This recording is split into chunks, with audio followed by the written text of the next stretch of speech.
Selfie पाई चलीगला निरीह झीटीर जीवन केते हस खुशी ट्रेन रे सेल्फी नौथिले हेले पाद खसीगला आ ट्रेन रु तलकू खसी पड़े आखि सामने आखि बुझीदेला निष्पाप निरीह झीटी कोमल बयस केते स्वप्न देखिथिले मात्र तांको उज्जवल भविष्यत सबुदिन पाई लिभिगला हेले से भाभी नथिले ये हस खुशीर मुहूर्त परे तांको जीवनटा चलीजिवो।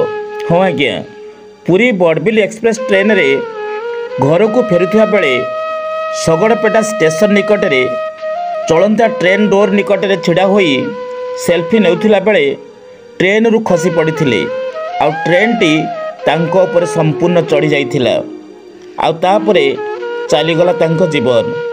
देखु देखु सेठी आखि बुझीदेले खबर जा जना पड़ी झीटी खीरई टांगिरीर टांगिरिया पाड़ू प्राय 3 किलोमीटर दूर पाखापाखि यही अघटनटी घटी। केन्दुझर सदरु सत्यनारायण बारी रिपोर्ट नीलचक्र न्यूज।